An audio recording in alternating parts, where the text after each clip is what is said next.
Amen, amen. Un très très bon pain qui vient encore marteler sur ce que nous étions en train déjà de dire depuis le début de ce déjeuner spirituel. Aujourd'hui, le pasteur Bill vient redéfinir les bonheurs. Les bonheurs. Quelle est la définition que nous attachons à une vie bénie par Dieu? C'est pas facile, hein, maman Émilie, parce que là, quand on parle du bonheur, on voit aussi le matériel, sinon c'est compliqué, parce que si on dit je suis heureux toujours dans les cœurs, c'est compliqué.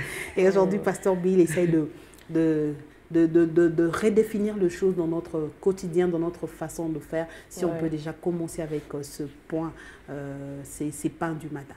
Oui, en tout cas, moi, j'ai vraiment aimé le message de ce dimanche. Si on doit voir le bonheur seulement quand on a le matériel, quoi, je veux vous dire aussi qu'il y a des gens qui ont tout ça, mais qui n'ont pas le bonheur, qui ne sont pas du tout heureux. Comment faire comprendre à cette jeune qui nous regarde ce matin? Comment faire comprendre? Parce que c'est Jésus-Christ. Qui regarde maman Budget et dit non, cette femme, c'est une femme comblée. C'est Jésus-Christ. Elle va pas me dire les contraires. Vraiment. C'est Jésus-Christ qui donne le vrai bonheur. Ça veut dire qu'on peut avoir tous les biens du monde, mais si la base, ce n'est pas Jésus-Christ, on ne sera jamais heureux. On a vu des gens se suicider alors qu'ils laissaient des milliards dans les banques. C'est leur argent, ce n'est pas qu'il a volé, il a fait cet argent-là. Il a travaillé, il a eu cet argent, mais il n'a pas eu le bonheur. C'est Jésus-Christ qui manquait pour combler ce bonheur-là. Ce que le pasteur Bill veut dire, ce n'est pas que nous puissions rester pauvres. Ok, parce que sinon c'est compliqué. Ce n'est pas que nous puissions rester pauvres, que nous puissions manquer, mais il veut que malgré que nous pouvons avoir des millions ou de ne pas en avoir, le bonheur, le vrai bonheur, c'est le Christ en nous. C'est le Christ qui vient donner cet équilibre-là. Nous pouvons, le Seigneur, c'est lui qui vient nous aider à gérer même ces millions-là. Il y a des gens qui ont de l'argent, mais qui sont tellement égoïstes. C'est pour lui. Il ne peut pas. Mais quand le Christ est en toi, tu deviens une source de bénédiction pour les autres.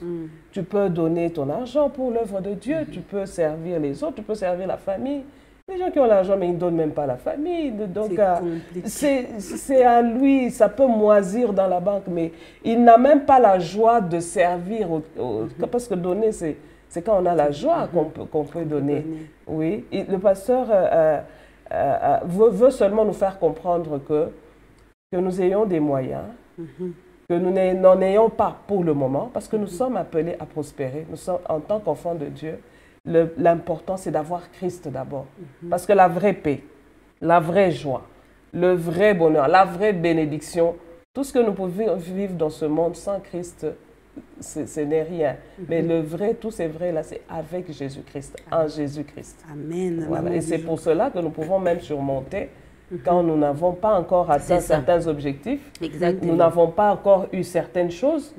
Nous vivons dans la joie et le monde est étonné. Mais comment est-ce qu'eux, ils sont? Je sais que je m'attends à telle chose, je m'attends à avoir telle chose. Mais, au fait, c'est ça. Même ceux qui semblent avoir des moyens, ils vous envient.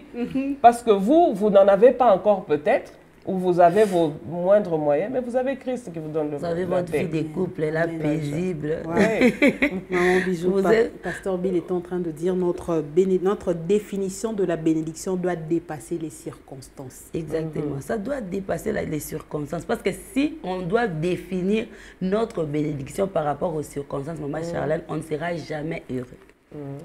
On ne le sera jamais. Parce que avec ce monde qui court vite, on ne sera jamais heureux. Parce qu'on sera, quand je vois maman Emilie avec un autre téléphone, qui est moins que les miens, je penserais qu'elle est plus bénie que moi. Alors, je vais me battre pour avoir le téléphone comme maman Emilie. Et pour moi, quand j'ai ça, je suis bénie. Vous imaginez? À peine tu dors, c'est ta voisine qui achète un autre. Maintenant, à peine tu dors, j'ai résolu le problème de maman Emilie. À peine que je viens de... Ça, c'est le problème du téléphone. À peine que je dors, je me réveille, je trouve ma voisine avec une nouvelle coiffure. Les cheveux vont jusque-là. Comme moi, j'ai défini mon bonheur, voilà, par rapport aux circonstances, je cours pour aller acheter les cheveux comme la voisine. Vous imaginez? Vous imaginez? Je vais manquer la paix. Manque de paix. C'est pas l'argent qui manque, en fait, Parce qu'elle peut faire tout ça. En fait, j'ai l'argent. Je veux manquer la paix. Et pour celle qui n'a pas d'argent, ça sera encore plus pire. Parce qu'elle voudra voler, prendre les maris d'autrui. Si elle est mariée, elle va tromper son pauvre mari. Voilà. Elle va vendre ses casseroles. En fait, pourquoi? Parce qu'elle définit son bonheur par rapport aux circonstances. Et finalement, elle fera même entrer dans sa maison les enfants qui n'appartiennent pas à son mari. Pourquoi? Parce qu'elle a même logé. Exactement. Elle va même loger les dieux étrangers dans sa maison. Pourquoi? Parce que cette dame, elle veut définir son bonheur par rapport aux circonstances. Les circonstances ne doivent pas définir notre bonheur. Amen. Je suis heureuse d'abord. Pourquoi? Parce que j'ai appris. Au fait, je dirais, quand on découvre, là, avant vraiment que je suis entrée par là parce que vous avez posé cette question, mais je voulais d'abord nous dire, quand on découvre la vision de Dieu pour notre vie, Maman Charlène. On découvre ce que le Seigneur voudrait que nous soyons. On apprend les contentements. C'est là même que commence les contentements. Parce que j'ai découvert que je suis différente de Maman Émilie. J'ai découvert que pour moi, la vision de Dieu, c'est que nous devons faire Kasavubu. Jamais on empruntera Sandoa. J'ai découvert que je suis différente. Alors, tous les jours, lorsque je me lève, ma direction est sur Kasavubu. Et ça m'empêche de regarder Sandoa, ça m'empêche de regarder je ne sais pas quel autre avenir. Je suis heureuse, j'apprends les contentements.